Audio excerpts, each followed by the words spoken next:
Me lembro dos meus pais saindo da reunião com a gente, atravessando, e a gente para poder ir lá atrás da cama onde nós morávamos, né? Aí eu me lembro que a gente ia conversando, e a Suzana ia junto, e aquele grupo, né? Conversando. E aí depois eu trabalhei, aí eu já estava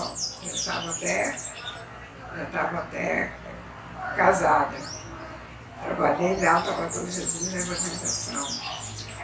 Aí eu já evangelizei Helena, Joel, a família toda. Porque era assim, era a dona Milota, né? Meu pai, a família do meu pai, e Suzana, a mãe de Helena. Esses tiveram cuidado de criar os filhos na evangelização. Exatamente quando nós viemos morar na região do Lago, e morar no Arraial nem se falava espiritismo, porque as outras religiões dominava tudo. Mas aí por necessidade, né, que o espírito, a gente não vai para o espiritismo por amor, vai quando aflora a mediunidade, qualquer coisa, a pessoa tem que procurar. E eu já vinha do Rio, que eu frequentava lá o André Luiz, desde o começo do André Luiz, morava perto. Então, chegando no Arraial, não tinha nada da doutrina espírita. Mas aí a gente via, mas não era aquela frequência direto.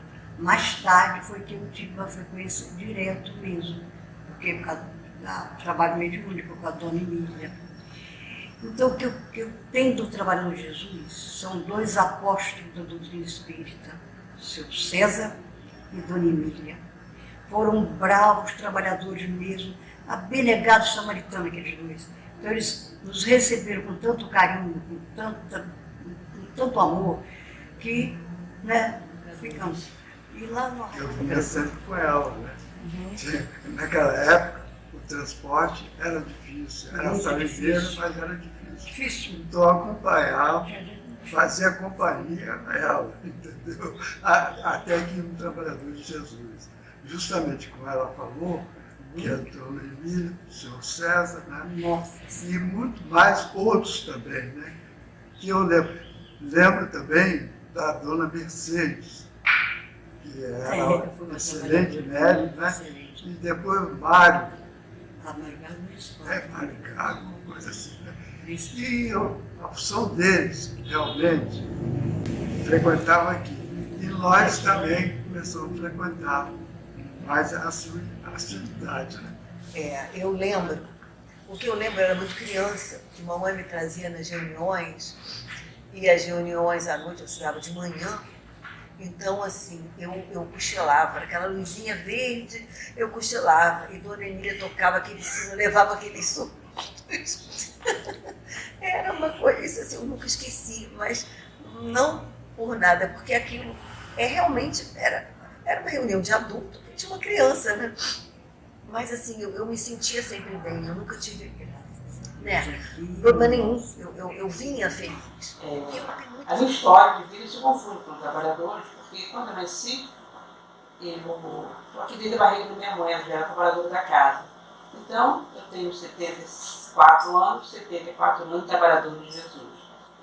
E passei, lembro, né, coisa muito interessante, muito pequenininha, dormindo nas cadeiras, que minha mãe vinha para reuniões, e 2, 3, 4 anos, que acompanhava, e ficava dormindo ali nas cadeiras, né?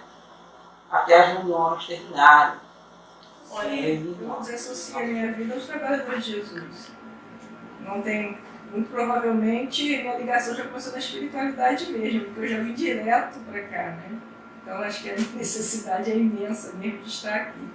Então, eu sempre estive nessa casa. Claro que em alguns momentos da vida a gente afasta um pouco, juventude, né? Algumas coisas assim.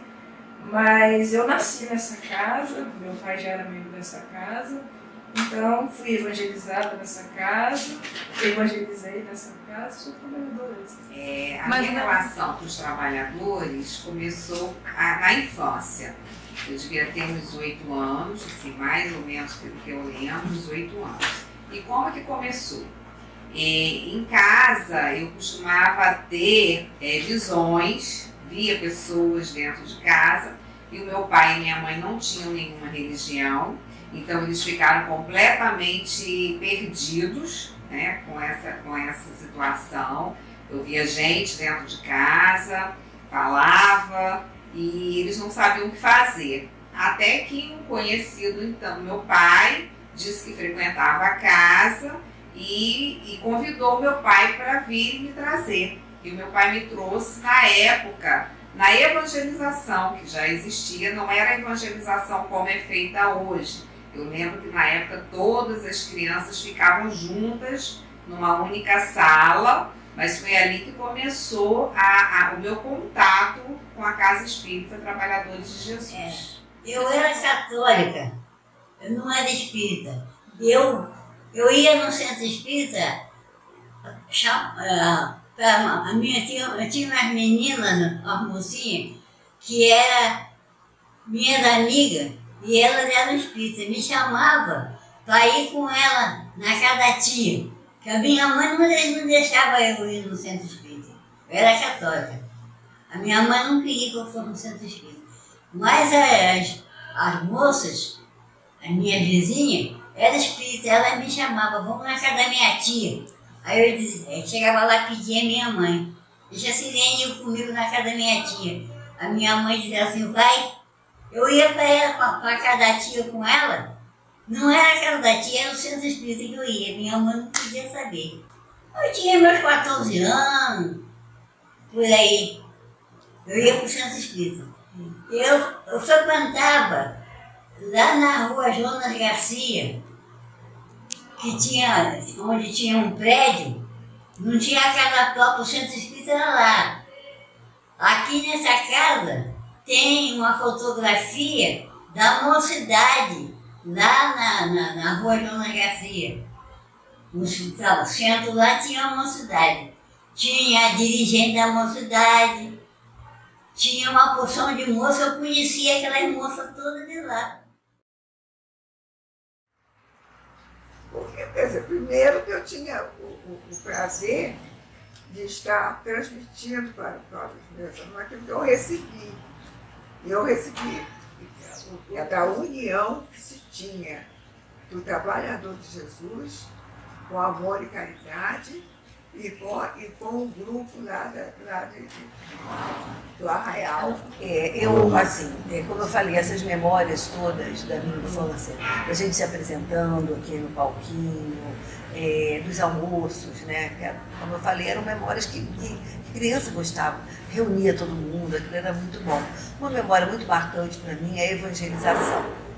Então, quando eu começo o trabalho da evangelização, todo o período de evangelização foi muito marcante. E um momento muito especial para mim foi, um dia nós reunimos a nossa turma, combinamos, né, com o presidente à época, que era o seu César, fizemos uma entrevista com ele. Então, assim, as crianças em volta, né, pré-adolescentes, e ele ali falando da casa. Aquilo foi de uma grandeza absurda. Uma coisa que é muito nova do melhor que ele trouxe para o trabalho mediúnico, né? Foi assim, aí eu comecei a estudar, procurar com outras pessoas e tal. Nós tínhamos aqui na casa, não era mês espírita, não era semana espírita, nós tínhamos uma semana em que se fazia um ciclo de palestras, tá? E só que era o mesmo senhor que há 15, 16 anos vinha encerrar. O nosso querido doutor Floriano Império, que era presidente da FES, Federação Espírita do Estado do Rio de Janeiro, eu sou de Serra da FES. E nós resolvemos então, a partir daí, através de Dona Milota, com uma certa resistência com o seu cérebro, com a ajuda do seu cérebro, fazer alguma mudança nesse trabalho. Né? E convidamos então a Geraldo Guimarães. Ele veio com a Ana Guimarães, e a partir daí outros oradores, outros, Raul, nós fomos trazendo para aqui, Andrei Coutinho, foi muito bom. Mas eu tenho assim, momentos felizes que não saem da minha memória. E momentos complicados também. Um complicadíssimo, que eu acho que o que mais me marcou foi um momento complicado. Quando eu estava sendo evangelizada, eu sempre conto isso porque E nós fazíamos a apresentação, a casa tinha um palco, né, ali onde é a sala de passe hoje era um palco, e nós fazíamos apresentações do Dia das Mães. E eu tinha ensaiado o versinho, e chegou a minha hora de falar o versinho, e eu não lembrei o versinho. Eu não lembrava do versinho, e aí o centro em peso rindo, né? E eu desesperada, e eu olhava para minha mãe era muito brava, aí minha mãe me chamava para eu voltar, e eu não ia, eu não saía do palco, e aí a minha evangelizadora, Helena, começou a soprar o versinho para mim. Só que não era o meu versinho. Eu não sabia, não lembrava o meu verso, mas eu sabia que aquele não era o meu verso. Aí eu falava assim, não é o meu, não é o meu, aí que o povo ria. Então, assim, é uma situação primária. E uma vez, também, um momento muito marcante, enquanto eu evangelizava nessa casa, eu chamei uma companheira, a Cris, que hoje ela é do MPES, me tocava violão. Eu falei, Cris, eu quero cantar uma música no final da aula com o pessoal. Você vai lá tocar o violão para mim? A Cris, assim. Combinamos com antecedência, tá? E no dia, na hora, a Cris entrou na sala. E era essa sala aqui minúscula, uma sala minúscula aqui, né? Sentamos todos, e quando o Cris, né, começou a cantar, se ampliou de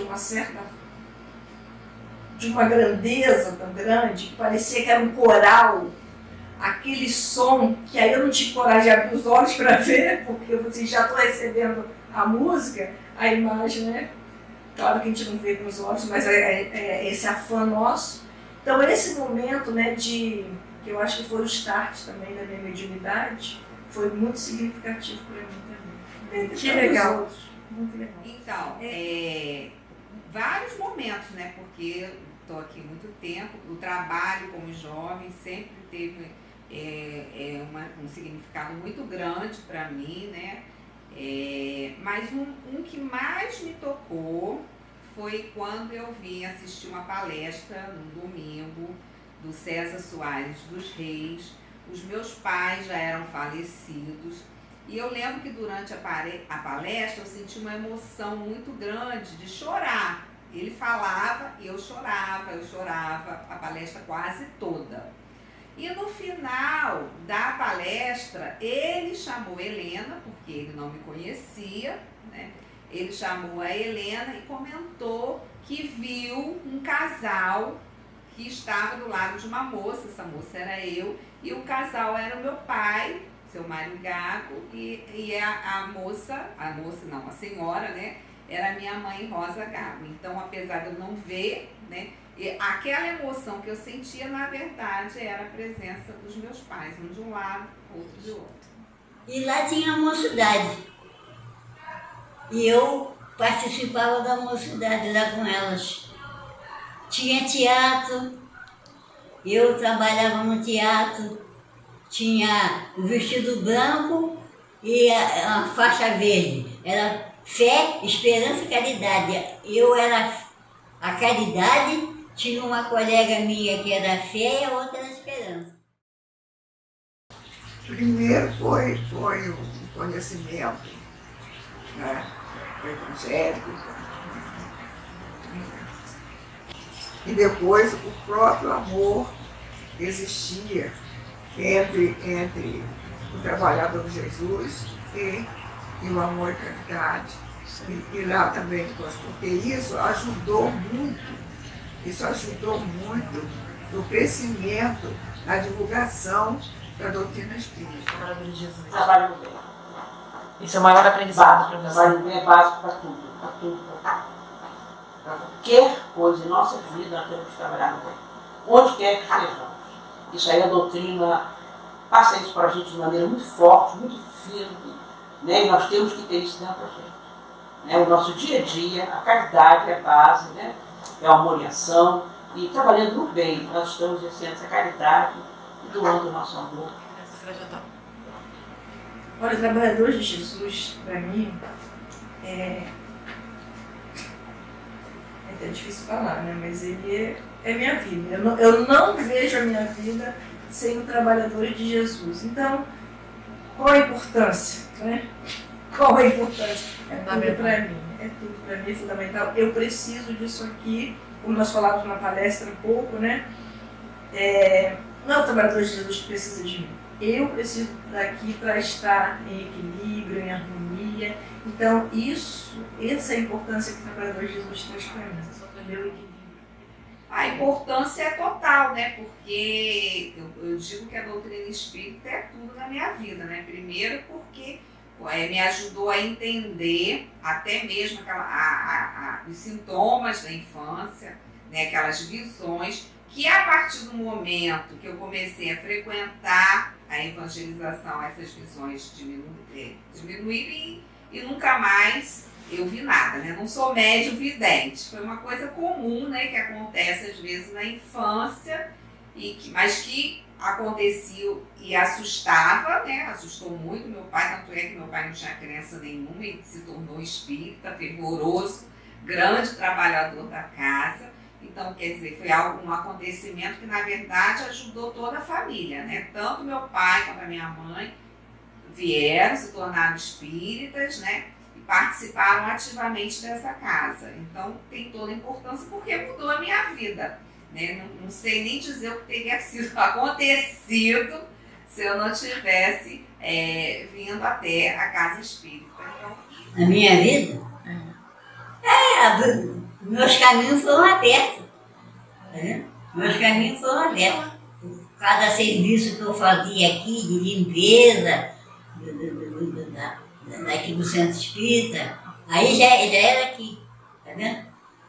A presidente do centro me pedia para vir aqui, para limpar o centro, eu vinha varrer, vai limpar, eu vinha, aí ela dizia assim, tem uns copinhos, 40 copinhos de vidro, você lava aqueles copinhos, eu lavava aqueles 40 copinhos, lavava a bandeja, aí botava os copinhos lá limpinhos na bandeja, pegava a infusa, enchia d'água, limpava, passava um pano na mesa para desobsessão e botava tudo direitinho, varria, limpava, que era para quando a diretoria do centro chegar para trabalhar na desobsessão, estava tudo já arrumadinho. Eu vejo os trabalhadores de Jesus sem nenhuma questão em relação às doutrinas, demais doutrinas irmãs, mas assim como um facho de luz, um farol de luz muito grande a iluminar a nova era. Ele é um grande contribuidor para esse novo tempo. Daqui a alguns anos. Realmente a casa se agigantou, cada um é outro, nós éramos uma casinha, né? Como eu falei anteriormente, hoje a casa se agigantou, havia necessidade de mudança, as mudanças se fazem necessárias, né? E a casa é muito grande, muitas e muitas frentes de trabalho. O que nós esperamos no futuro é que todas essas frentes de trabalho realmente se estruturem muito bem, se os trabalhadores sejam pessoas tendo certeza, consciência de que o trabalho vem, de que nós temos um trabalho, nós temos um compromisso, e o comprometimento com essa casa, que todos se comprometam, para que a casa cada vez mais e mais possa continuar realizando essa grande tarefa proposta pelo plano espiritual, muito por nós. Não obstante, muitas pessoas falarem que a dificuldade que nós temos em relação à faixa etária, né, hoje está mergulhando aí no movimento espírita, uma fala, e falou em relação ao movimento espírita, né, da dificuldade de renovação, né, dos trabalhadores, mas os trabalhadores de Jesus também é diferente disso. Né? A nossa casa é uma casa que valoriza o jovem, que chama o jovem. Então, o que eu quero é que o trabalhador de Jesus continue a ser o que ele é. E acredito que ele vai ser, né, para sempre, o que tem que ser em relação ao movimento espírita. Os trabalhadores daqui a alguns anos. Eu espero que a casa continue nessa casa dinâmica, crescendo, com um trabalho organizado, com um trabalho estruturado, com um trabalho que justamente não foge, né, às diretrizes da FEB, que não foge ao estudo do do nosso codificador, né, o trabalho do nosso codificador, Allan Kardec, pelo qual também tenho muita gratidão por todo o seu trabalho, né, que foi realmente o codificador que trouxe, né, aceitou a missão para trazer esses ensinos para nós, né. Então eu espero que ela continue, né, nesse roteiro, sempre aprimorando as suas atividades, né, que os trabalhadores continuem unidos para que a gente possa cumprir, porque todos nós temos a nossa missão a cumprir nessa casa. Então é isso que eu espero. É o local onde nós encontramos esse acolhimento. Que nós continuemos acolhendo a todos aqueles que nos procuram, seja em que sentido for, em que setor for. Uma frase difícil, o que vem na minha mente não vem nada na minha mente, tá? Porque a emoção é tão grande que não vê nada. Porque o que eu desejo para casa mesmo é isso, que ela continue a ser o que ela é. A essência dela, né? Que é o acolher, né? Os irmãos, continuar acolhendo do jeito que ela faz, levar a doutrina espírita em sua essência, né? O que ela tem feito. Então, assim, o que eu quero para a casa do Trabalhador de Jesus é que ela continue assim como ela é. Eu tenho certeza que não vai ser. Bom, a mensagem, primeiro, eu tenho muita gratidão, né, por tudo que eu recebi nessa casa e continuo recebendo, né, e desejar que todos que aqui entrem também possam, né, sentir alegria, se sentirem beneficiados, despertarem, né, para o verdadeiro sentido da vida, despertarem para a nossa missão, né, para essa passagem rápida pela vida. Então, a doutrina espírita e essa casa em especial, eles têm um significado muito grande na minha vida, e o que eu desejo é que tenha na vida daqueles que vão assistir esse vídeo também.